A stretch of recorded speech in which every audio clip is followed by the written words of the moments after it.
नमस्कार मित्रांनो, मी राजदीप कदम. स्वागत आहे तुमचं आपल्या यूट्यूब चॅनलमध्ये. आणि आजचा एपिसोड असणार आहे गणपतीपुळेमधल्या प्राचीन कोकणवर. तिथे 500 वर्षापूर्वी कोकणातली माणसं कशी राहायची, त्यांची जीवनशैली कशा प्रकारची होती, 12 बलुतेदार 18 अलुतेदार कशा प्रकारे तिथे राहायचे, याची प्रतिकृती आपल्याला तिथे पाहायला मिळणार आहे. तर चला जाऊया.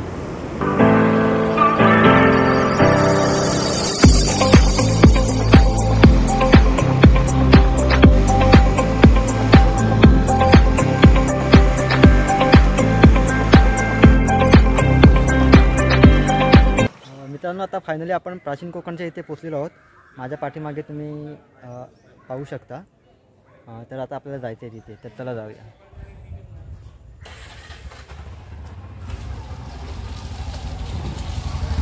आणि इथे पार्किंगची व्यवस्था पण आहे. माझ्या पाठीमागे गाड्या लागलेल्या दिसत आहेत तुम्हाला. आता आपण तिथे तिकीट काढायला जायचं आहे. तिकीट किती रुपये? 40 रुपये तिकीट आहे प्रत्येकी. मोबाईलने किंवा कॅमेऱ्याने फोटो काढायचं असेल तर एका मोबाईलला 20 रुपये चार्ज आहे. माहिती देण्यासाठी सोबत गाईड असेल आमचा. गाईड फ्री आणि कंपल्सरी असतो. फक्त ग्रुप करून गाईड देतो, म्हणून गाईडसाठी थोडं थांबवतो. तर तुम्हाला तुमच्यासाठी सेपरेट गाईड हवा असेल तर गाईडचा चार्ज 50 रुपये आहे. हां, ठीक आहे.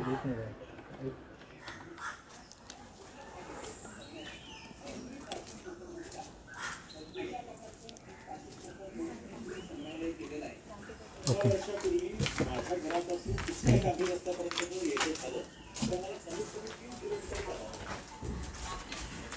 ठिकाणचे काही कॉन्टॅक्ट वापरून त्या ठिकाणचे शंख मिळवायला सुरुवात केली आणि बघता बघता आमच्याकडे 160 प्रकारच्या शंखांचं कलेक्शन तयार झालं.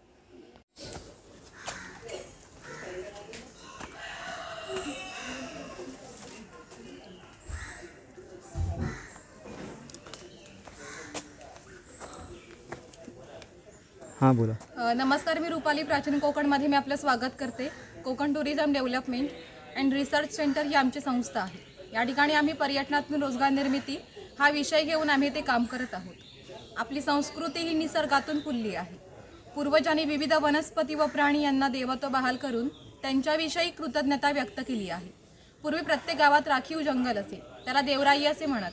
त्यातील वनस्पती व प्राणी यांची हत्या केल्यास ते पाप समजले जाईल.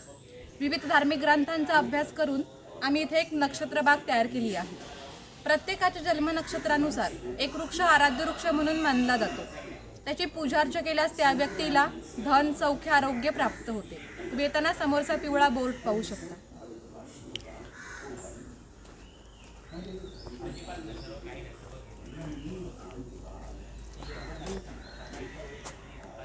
हा पिंपळपार आहे. आपण कोकणी माणसं वड पिंपळ यांना पवित्र मानतो.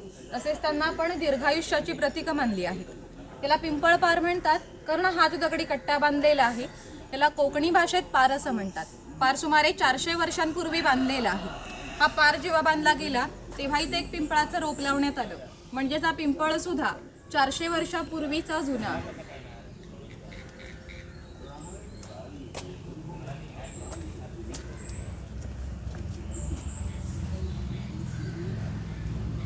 शिलालेख आहे. या शिलालेखावर लिहिलेली कविता कवी माधव यांनी 100 वर्षापूर्वी लिहिली. चिपळूण येथे झालेल्या पहिल्या कोकण मराठी साहित्य संमेलनामध्ये या कवितेला कोकणाची प्रातिनिधिक कविता म्हणून स्वीकारण्यात आले. कवितेत कवीने कोकणच्या निसर्ग सौंदर्याचे सुंदर वर्णन केले आहे. हिरवे तळ कोकण, सह्याद्रीच्या तळी शोभते हिरवे तळ कोकण, राष्ट्रदेवीचे निसर्ग निर्मित केवळ नंदनवन. या कवितेत नंदनवन हा शब्द आला आहे. नंदनवन या शब्दाचा अर्थ आहे स्वर्गातील इंद्राची बाग. ती जितकी सुंदर आहे तितकेच आपले कोकणही सुंदर आहे. ही गुहा काळाचे प्रतीक आहे. गुहेच्या अलीकडे आहे वर्तमान काळ आणि गुहेच्या पलीकडे आहे 500 वर्षापूर्वीचा भूतकाळ. इथून पुढे पाहणार आहात 500 वर्षापूर्वी कोकणी माणसं कशी राहत होती, त्यांची समाजरचना, ग्रामरचना, खाद्य, संस्कृती, परंपरा कशा होत्या. गुहेतून येताना थोडं वाकून या.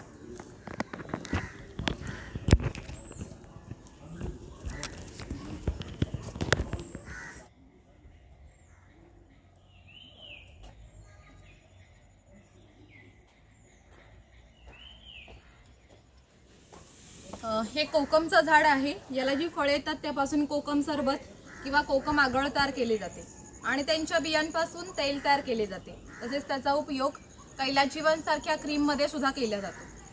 हे अजगर स्टॅच्यू दाखवले.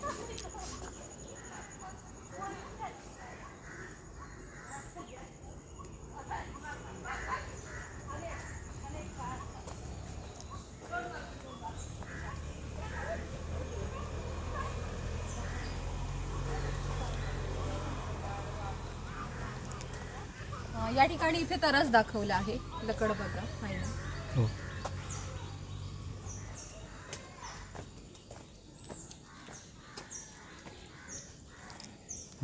हे आहेत भगवान परशुराम. आपल्या पुराणात असा उल्लेख आहे की हजारो वर्षापूर्वी भगवान परशुराम होऊन गेले. त्यांनी संपूर्ण पृथ्वी जिंकून घेतली आणि जिंकलेली सर्व भूमी त्यांनी दान केली. दान केली कोणतीही गोष्ट आपण स्वतःसाठी वापरत नाही, परंतु त्यांना राहण्यासाठी भूमी आवश्यक होती. आपण ज्या ठिकाणी उभे आहोत त्या ठिकाणी हजारो वर्षापूर्वी समुद्र होता. त्यांनी त्याशी युद्ध केले आणि त्याला 40 ते 50 किलोमीटर पाठीमागे ढकलले आणि या सुंदर कोकण प्रदेशाची निर्मिती केली. म्हणून या कोकण प्रदेशाला परशुरामाची भूमी असेही म्हणतात. हे सारे कोकण दऱ्याखोऱ्यांनी वेढलेले आहे. सूर्याची किरणे जमिनीपर्यंत पोहोचू शकत नाहीत एवढी दाट अरण्ये, वाघ, अस्वल, रेडे, गवे यांसारखी जंगली श्वापदे, 200 ते 250 प्रकारच्या औषधी वनस्पती, शेकडो प्रकारचे मासे, दुर्मिळ कासवे, मगर, सुसर यांसारखे प्राणी येथे पाहायला मिळतात. कोकणामध्ये लाल रंगाचा जांभा नावाचा दगड मिळतो. जांभ्या दगडाचा हा जो पक्का रोड बांधलेला आहे याला कोकणी भाषेत पाखाडी असे म्हणतात. ही पाखाडी सुमारे 400 वर्षांपूर्वी बांधली गेली. त्यावेळी ती गणपतीच्या देवळापर्यंत होती. काळाच्या ओघात नष्ट झाली. अशी फक्त आपल्याला प्राचीन कोकणमध्ये शिल्लक राहिलेली पाहायला मिळते. पूर्वी सामान्यपणे अशा पाखाड्या ग्रामदेवतेकडे जाण्यासाठी बांधल्या जात असत. आपण सुद्धा या पाखाडीने प्राचीन कोकणमधील ग्रामदेवतेकडे जाणार आहोत.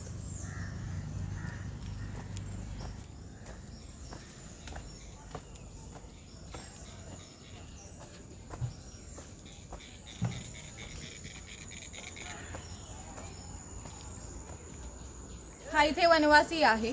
कोकणात दुर्गम पर्वतांमध्ये वनवासी लोक राहत असत. त्यामध्ये भिल्ल व कातकरी या जातींचा समावेश आलेला होता. त्यातील इथे कातकरी समाज दाखवला आहे.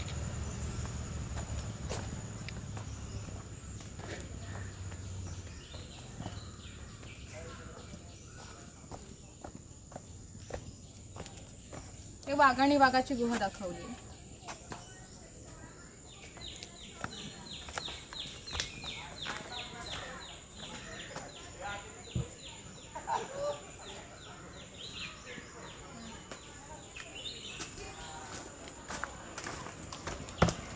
इथे गाव शिकार दाखवले. रानडुकराची शिकार केलेली.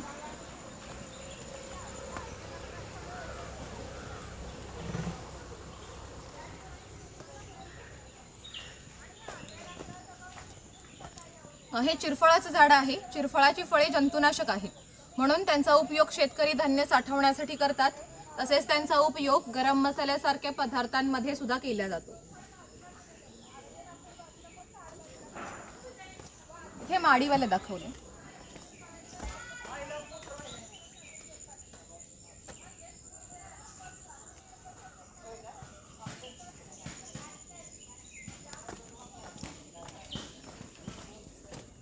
हे ग्रामदेवतेचं मंदिर आहे. पूर्वी धार्मिक संस्था गाव नियंत्रित करत असत. गावातील गावकरी इथे एकत्र येत असत. गावात 2 व्यक्तींची भांडणे झाली तर सगळा गाव इथे एकत्र येऊन गावप्रमुख त्यांच्या समोर न्यायदान करीत असे. तसेच गावातील सार्वजनिक कामे जशी पाखाड्या बांधणे, लाकडी साकं बांधणे असे कामे कोणी कोठे व कधी करायची याविषयीचे निर्णय गावकरी येथे बसून घेत असत. आणखी एक महत्त्वाचं वैशिष्ट्य म्हणजे जगभर अशी प्रथा आहे की प्रत्येक जाती धर्माचे लोक आपापल्या देवाकडे जातात व देवांचे दर्शन घेतात. आपण कोकणी माणसं सुद्धा वर्षभर देवळात जाऊन देवांचे दर्शन घेतो. पण जेव्हा आपल्याकडे शिमग्याचा सण येतो तेव्हा या देवीला या पालखीमध्ये बसवून प्रत्येकाच्या घरोघरी नेले जाते. म्हणजेच कोकणी माणूस व देव यांचं नातं इतक्या जवळचं आहे की आमचं एकमेकांकडे येणं जाणं असतं. या देवीचं नाव वाघजाई आहे. हे नाव आम्ही जाणीवपूर्वक ठेवलंय. असं म्हणतात की ज्या निसर्गात वाघ आहे तो निसर्ग समृद्ध असतो. 500 वर्षापूर्वीचा निसर्ग सुद्धा असाच समृद्ध होता. त्याला आमच्या भावविश्वामध्ये देवत्वाचं स्थान आहे. आम्ही कोकणी माणसं वड, पिंपळ, नागसाप यांची पूजा करतो. म्हणजेच आम्ही निसर्गपूजक माणसं आहोत. म्हणूनच आमच्या देवीचं नाव सुद्धा प्रत्यक्ष निसर्गाशी संबंधित असंच ठेवलं आहे, वाघजाई. ही काही आमची पारंपरिक वाद्ये आहेत. लाकडी ढोल आहेत, मातीची 2 ताशे आहेत. त्यांचा खालील भाग मातीचा बनवला आहे. हे ताशे 110 वर्षापूर्वीचे जुने आहेत. जर वाजवणारे कसबी असतील तर यांचा आवाज 2 ते 3 किलोमीटर पर्यंत जात असे. पूर्वी यांचा वापर संदेशवहन व धार्मिक कार्यात केला जात असे. तसेच सनई, तुंतुणा, चौघडा इत्यादी वाद्ये दाखवली आहेत.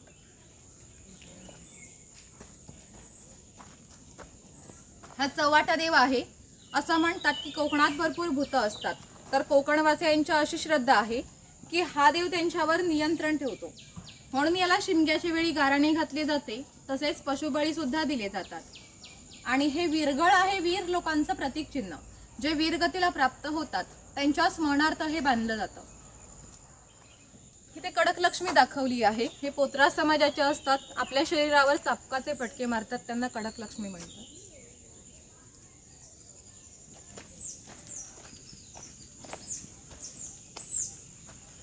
हा इथे कोळी समाज आहे. कोळी समाजाची लोक ही समुद्राच्या इतक्या जवळ राहतात की समुद्राच्या भरतीचे पाणी सुद्धा यांच्या घराला लागून जाते. एवढी छोटी होडी घेऊन हे कोळी लोक 8 ते 10 तास खोलवर समुद्रामध्ये मासेमारी करतात. कधी कधी समुद्राच्या उसळणाऱ्या लाटा ह्या त्यांच्या होडीपेक्षा मोठ्या असतात, तरी हे लोक कुशलतेने एवढ्या वलवतात व पहाटेच्या वेळी घरी परत येतात. इकडे खेकडा दाखवला आहे या बाजूला.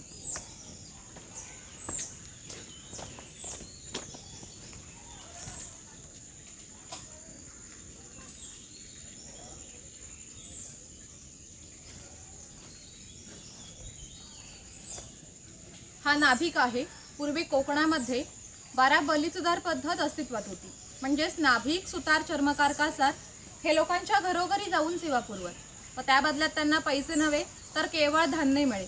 म्हणजेच एका नाभिकाला एका कुटुंबातील पुरुषांचे घरी जाऊन केस व दाढी करण्यासाठी वर्षभरासाठी 4 पायली म्हणजेच आत्ताचे 8 किलो धान्य मिळे.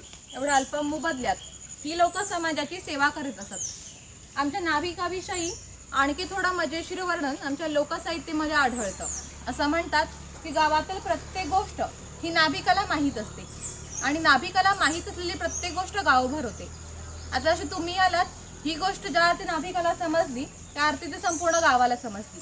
आमचं सगळं गाव तुमच्या स्वागतासाठी उत्सुक आहे. प्रथेप्रमाणे आधी आपण खोताच्या घरी जाऊ, मग गावात फेरफटका मारू.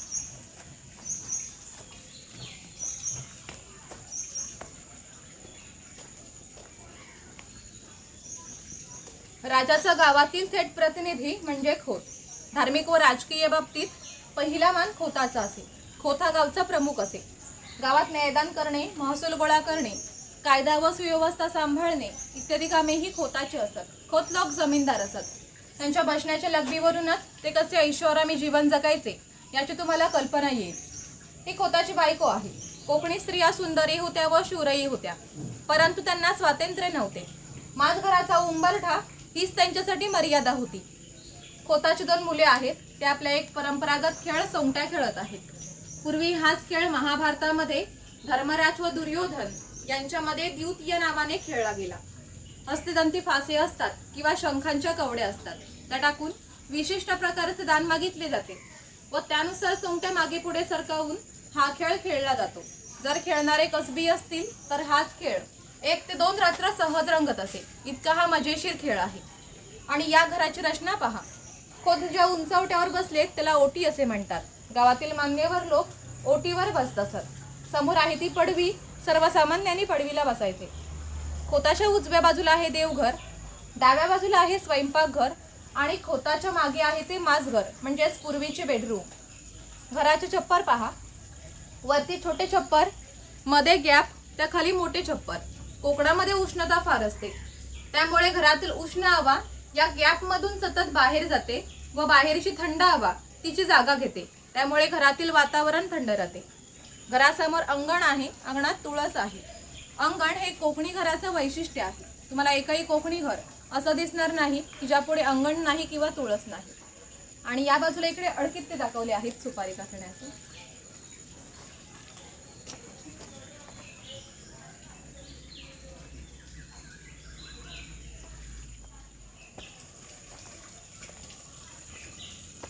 पाटाच्या पाण्याने लहान मुलगा दाखवला आहे अंघोळ करताना.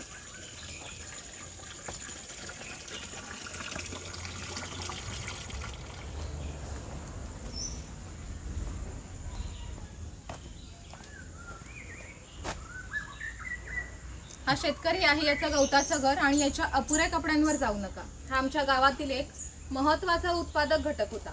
हा एकमेव धान्यच उत्पादन करीत असे आणि 12 बल्लीतदार खोत वराजा यांना धान्य पुरवण्याचे महत्त्वाचे काम हा तो करीत असे। म्हणजेच आमच्या ग्रामीण अर्थव्यवस्थेचा पायाभूत घटक हा शेतकरी होता।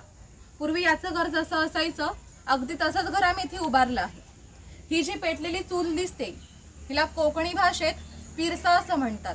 ती सतत पेटती ठेवली जायची कारण पूर्वी लायटर किंवा माचीस नव्हती। शेतकऱ्याच्या बायकोला जेव्हा स्वयंपाक करायचा असेल तेव्हा तिथली 2-3 निखारे घेऊन स्वयंपाकघरातील चूल पेटवत असे। जर हा विस्तव भिजला तर घरामध्ये 2 गारगोटे ठेवलेले असत ते एकमेकांवर घासून विस्तव करावा लागत असे। खोयणी आहे हिचा वापर पूर्वी मासे पकडण्यासाठी केला जायचा। तिथे वेलीने बांधून पाण्यात ठेवली जाते।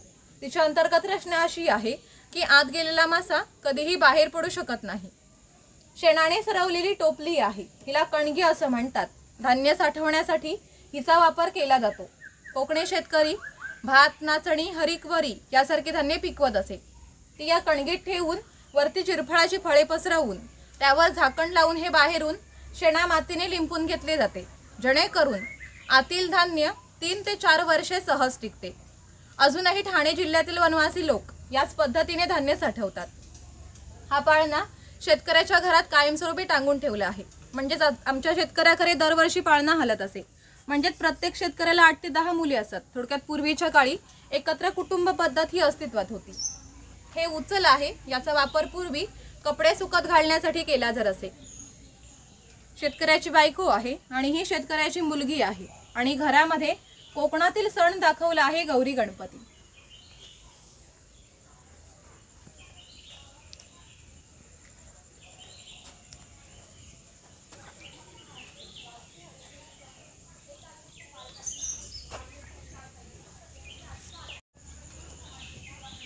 कुंभार आहे गावातील मातीशी संबंधित अशी सर्व कामे हा कुंभार करीत असे।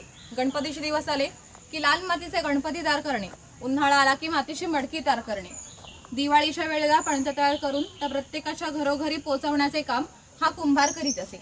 जर एखाद्याचे घर बांधायचे असेल तर तो त्या घरी जाऊन कौले तयार करून देत असे। हे जे सफेद रंगाचे मडके आहे ते माडी काढण्याचे मडके आहे। कोकणामध्ये नारळाची झाडे मोठ्या प्रमाणात असतात। त्यांना नारळ येण्यापूर्वी पोय येते तिला आडवा काप दिला जातो। बाजूने विशिष्ट प्रकारचा झाडपाला लावला जातो। तो पाला आतील माडी शोषून घेतो व ही थेंब थेंब गळणारी माडी हे मडके वरचेवर लावून यामध्ये साठवली जाते। काळाच्या ओघात 12 बलितदारांचे व्यवसाय नष्ट झाले परंतु माडी काढण्याचा व्यवसाय अजूनही चालू आहे।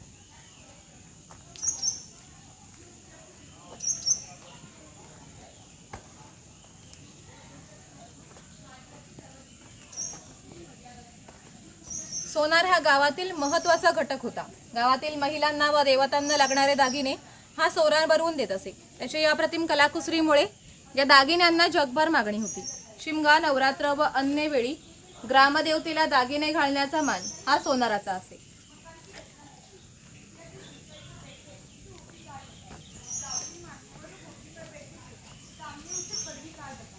वाणी आहे चौल, राजापूर, दाभोळ या कोकणातील बंदरांना 5000 वर्षांपूर्वीचा इतिहास आहे।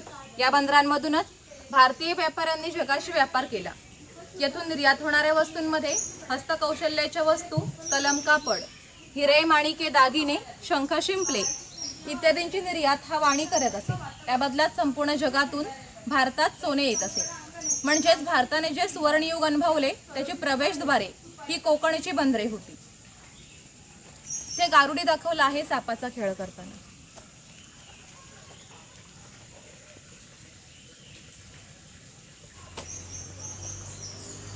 सुतार आहे कोकणातील 12 बलितदार दाखवताना जरी कौशल्यवान आहेत तेथे आम्ही दाखवले आहेत। त्यांपैकी हा सुतार आहे। सुताराचे खरे काम शेतकऱ्याला लागणारी लाकडी अवजारे बनवून देणे। हा सावंतवाडीचा सुतार आहे। सावंतवाडीतील लोकांचे लाकडावरील कोरीव काम हे जगप्रसिद्ध आहे। त्यांच्या काही हस्तकौशल्यांच्या वस्तू तुम्हाला आमच्या हस्तकला समन्वय केंद्रात पाहायला मिळतील। इकडे दरवेश दाखवला आहे अस्वलाचा खेळ करताना।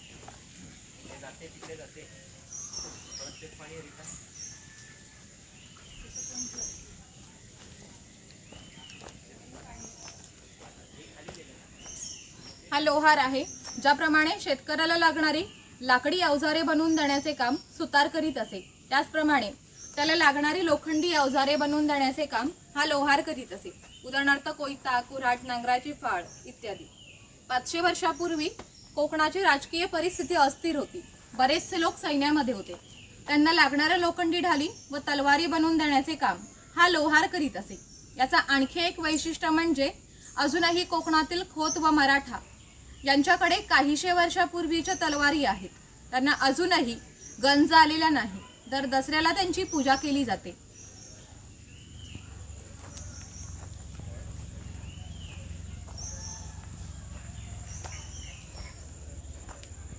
हा तेली आहे. आम्ही कोकणी माणसं आपल्या जेवणात खोबरेल तेलाचा वापर जास्त प्रमाणात करत असतो.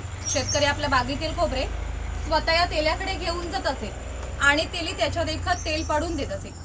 हा तेलाचा घाणा, याला कुंट असे म्हणतात, यामध्ये खोबरे घातले जाते. हे जे उभे लाकूड आहे याला कोकणी भाषेत लाट असे म्हणतात. लाटेला हे आडवे लाकूड अशा तऱ्हेने बांधले जाते की जेणेकरून ही लाट उभी राहते. या ठिकाणी जोखडाला बैल बांधला जातो आणि इथे या आडव्या लाकडावर दगड ठेवून स्वतः तेली त्यावर बसतो आणि हे सर्व वजन घेऊन बैल गोल फिरवला जातो व त्यामुळे आतील खोबरे रगडून त्याचे तेल निघते. व हे तेल भरून काढायचे असेल तर प्रथम जोखडाचे बैल बाजूला सोडायचे. हे जोखड बाजूला केले जाते. आडवे लाकूड बाजूला करून ही लाट बाजूला केली जाते व आतील तेल भरून काढले जाते. पुन्हा नवीन तेल पाडायचे असेल तर पुन्हा सर्व क्रमवार जोडून नवीन तेल पाडले जाते. म्हणजेच पूर्वी या तेलाला 5 ते 1.5 पस तेल काढण्यासाठी 1 ते 1.5 तास मेहनत घ्यावी लागत असे. यावरून तुमच्या लक्षात येईल की पूर्वीचे जीवन किती कष्ट. पूर्वी प्रत्येक व्यवसाय हा जातीनिहाय होता. व्यवसाय निवडीचे स्वातंत्र्य नव्हते. प्रत्येकाला आपापल्या जातीचाच व्यवसाय करावा लागत असे. म्हणजेच बांबूच्या वस्तू बनवून देण्याचे काम हा बुरुट करीत असे. ही कणगी आहे ती घरी नेऊन तिच्यामध्ये धान्य ठेवून हे बाहेरून शेणा मातीने लिंपून घेण्याचे काम शेतकरी करीत असे. अशी श्रमविभागणी केलेली होती. ही फुलाची परडी आहे, हे सूप आहे आणि ही रोवळी. हिचा वापर धान्य धुण्यासाठी किंवा आजही धार्मिक कार्यात केला जातो. जेव्हा आपल्याकडे शुभ कार्य असते तेव्हा घरातील कुमारिका किंवा सौभाग्यवती स्त्रिया ह्या रोवळीमध्ये दिवा ठेवून हातात घेऊन उभ्या असतात. जर शुभ कार्य पार पडण्यापूर्वी हा दिवा विझला तर ते अशुभ मानले जाते. अजूनही आमचे चाकरमान्याचे जर मुंबईला लग्न असेल तर ही रोवळी गावावरून मुंबईला पाठवली जाते. मुंबईमध्ये सर्व वस्तू मिळतात पण ही रोवळी मिळत नाही.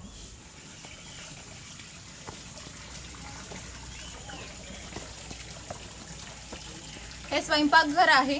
प्रत्येक समाजाची स्वतंत्र अशी खाद्य संस्कृती असते. कोणत्याही 2 समाजाची खाद्य संस्कृती समान नव्हती. म्हणजेच कोकणी माणसांची चविष्ट अशी खाद्य संस्कृती आहे. आम्ही कोकणी माणसं आपल्या जेवणात भात व मासे मोठ्या प्रमाणात खातो. कोकणात येऊन माशाची आमटी, उकडीचे मोदक व भाजणीचे वडे न खाणे म्हणजेच कोकण अनुभवल्यासारखे आहे. पूर्वी घरामध्ये दगड मातीच्या वस्तू असत. समोर हे जे जातणीसारखं दिसतं याला घिरट असं म्हणतात. जातणीमध्ये धान्य दळून निघते तर घिरटामध्ये भात घातले जाते तेव्हा अख्खा तांदूळ बाहेर निघतो व कोंडा बाजूला होतो. आणि हे मोदक पात्र आहे म्हणजेच कोकणी कुकर. याच्यामध्ये खाली पाणी घातले जाते. या चाळणीवर केळीचे पान ठेवून यावर मोदक ठेवले जातात.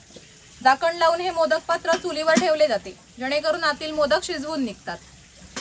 हे पुरण यंत्र आहे. याच्यामध्ये इथे डाळ घातली जाते. हे दोन्ही रॉड उलट फिरवले जातात जेणेकरून आतील डाळ वाटून निघते आणि तिच्या गोड पुरणपोळ्या बनवल्या जातात. शेवया बनवण्याचे यंत्र आहे. हे लाकडी आहे, हे लोखंडी आहे.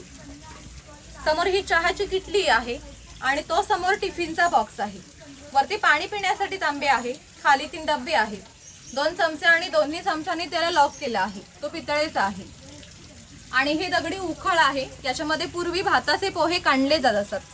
म्हणजेच आपल्याकडे जो भात असतो तो रात्री भिजत ठेवला जातो व सकाळी त्यातले पाणी काढून तो भात पोह्याच्या खापरावरती भाजला जातो आणि तो या उकळामध्ये घालून काढले जाते व त्याचे पोहे तयार होतात. यावरून तुमच्या लक्षात येईल की पूर्वीचे जीवनाचे कष्टमय होते आणि हजारो वर्षे ते याच पद्धतीने जगले गेले.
इथे ही बकरी दाखवली आहे आणि ही बकरीची गोठी दाखवली आहे.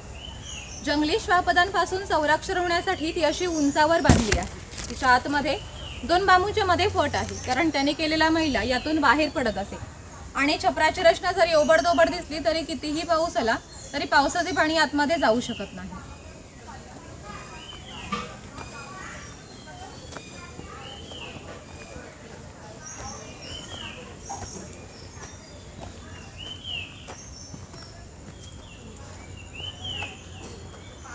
हे खैराचं झाड आहे. याच्या आतील लाल रंगाच्या खोडापासून काततार केला जातो. पानामध्ये घालून खातो तो कात. पुढे कातपट्टी दाखवली आहे.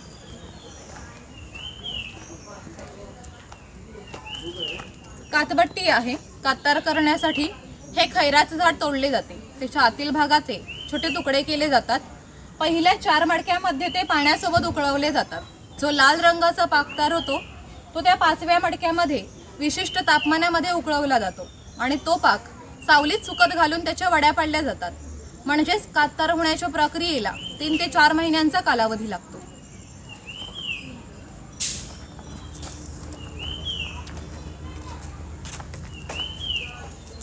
हे मचाण आहे. पूर्वी अशा प्रकारचे मचाण एक प्रमुख बंदरे आणि खिंडीच्या ठिकाणी फार मोठ्या भूप्रदेशावर लक्ष ठेवण्यासाठी उभारली जात. या मचाणावरून सुमारे 10 ते 12 किलोमीटर अंतराचा भूप्रदेश दिसतो. समोर कवी केशवसूत यांचा मालगुण गाव, गणपतीपुळ्याचा निळाक्षर समुद्र आणि पूर्वेकडे असणारे निवेंडी गावाचे हिरवेगार जंगल दिसते. प्राचीन कोकण खूप भारी आहे. 500 वर्षापूर्वी कोकणी माणसं कशी राहायची, 12 बलुतेदार 18 आलुतेदार यांचे आपापसात कसे संबंध होते, त्यांची जीवनशैली कशी होती, हे आपल्याला इथे पाहायला मिळतं. जर खरंच तुम्हाला सजेस्ट करेन, जर कोण गणपतीपुळ्याला आलं तर इथे प्राचीन कोकणला नक्की भेट द्या. गणपतीपुळेपासून एकदम जवळ आहे आणि खूप भारी आहे. म्हणजे एकदम जुन्या काळामध्ये गेल्यासारखा फील येतो. आणि इथे येऊन तुम्ही 500 वर्षापूर्वीची जीवनशैली कशी आहे ती अनुभवू शकता. तर खरंच या इथे.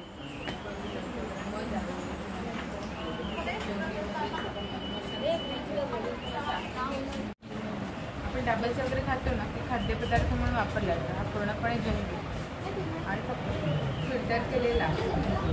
त्याच्यात दूध किंवा साखर मिक्स आहे आणि मधाला एक्सपायरी नाही. 1000 वर्षाचं आयुष्य आहे. जेवढं मध जुना तेवढा बाकी सरबत वगैरे आहे. मसाले आहेत तिथे होणारे, नारळाच्या बागेमध्ये होणारे मसाले, मग दालचिनी, काळी मिरी, इकडे स्पेशल आहेत सगळे. असे वेलची सिरप पण आहे. वेलची सिरप आहे. ज्या ठिकाणी वेलची वापरतो ना त्या ठिकाणी सिरप वापरायचं. केशरचा रंग आणि वेलचीचा भाग, शिरा, खीर, बासुंदी, मसाला दूध, श्रीखंड हे सगळ्यामध्ये टाकू शकतो. ऑर्गॅनिक आहे. ह्याच्यामध्ये इसेन्स वगैरे नाही. चिरपळ श्रीफळ आहे. धान्याला कीड लागू नये धान्याने टाकायचं. मसाल्यामध्ये आपण वर्षभरासाठी जे धान्य साठवून ठेवतो ना त्याच्यासाठी. बाकी काळी मिरी आहे, दालचिनी, लवंग आहे. त्यांचं तेल काढलेलं नाही, ओरिजिनल. हे वास बघा, लवंग स्ट्रॉंग आहे. लवंग 20 ग्रॅम. तसं जायफळ सिरप पण म्हणजे आपण जायफळ किसून टाकतो ना ते पण टाकायचं. जायफळ आपली कीड लागून खराब होऊन जातात. हे वर्षभर वर्षापेक्षा जास्त विदाउट केमिकल.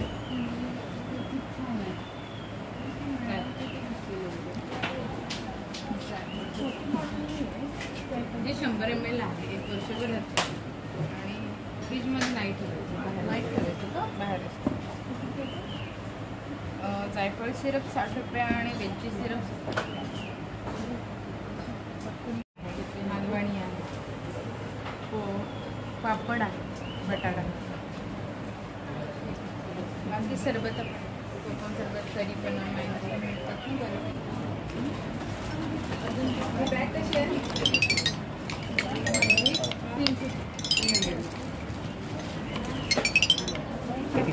300 चॉकलेट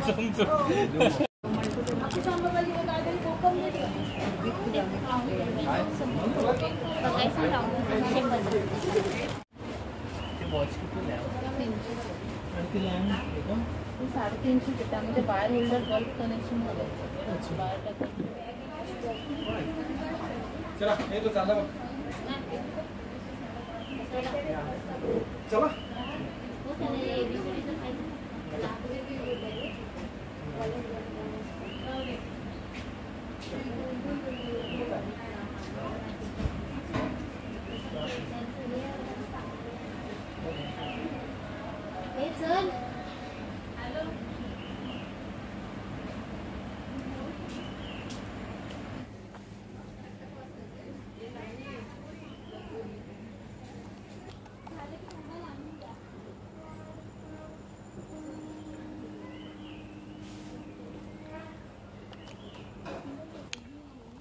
मित्रांनो, इथे एक जयगड किल्ल्याची प्रतिकृती आहे, तर ती पाहूया आपण.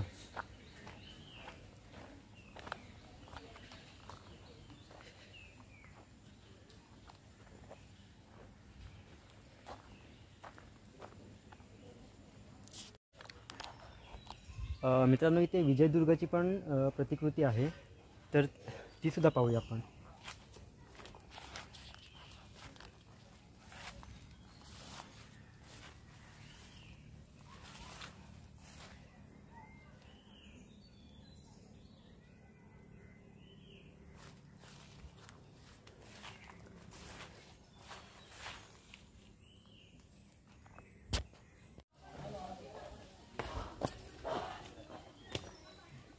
गावसीमा आहे. आम्ही कोकणी माणसं पण श्रद्धाळू आहोत.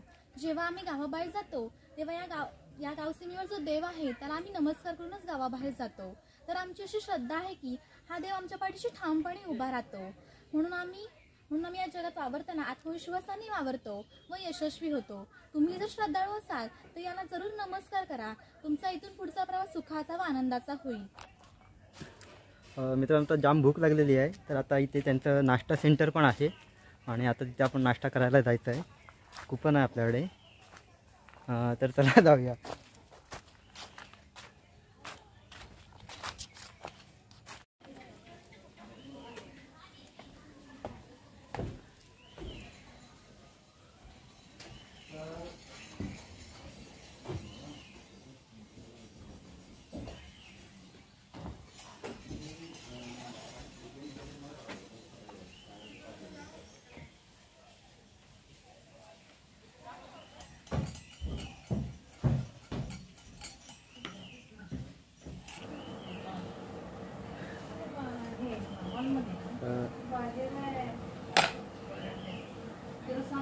नाश्त्याला इथे थालीपीठ आहे आणि एक मोदक आहे आणि सोलकढी आहे आणि दही आहे.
तिथे शंखांचं संग्रहालय आहे, पण तिथे व्हिडिओ किंवा फोटो काढायला अलाउड नाही आहे. तर आता आपण तिथे जायचं आहे बघायला. चला. मित्रांनो, खूप भारी वाटलं आणि खूप मजा आली आणि खरंच जुन्या काळामध्ये गेल्यासारखं वाटलं आणि खूप भारी. तुम्ही पण या इथे आणि इथला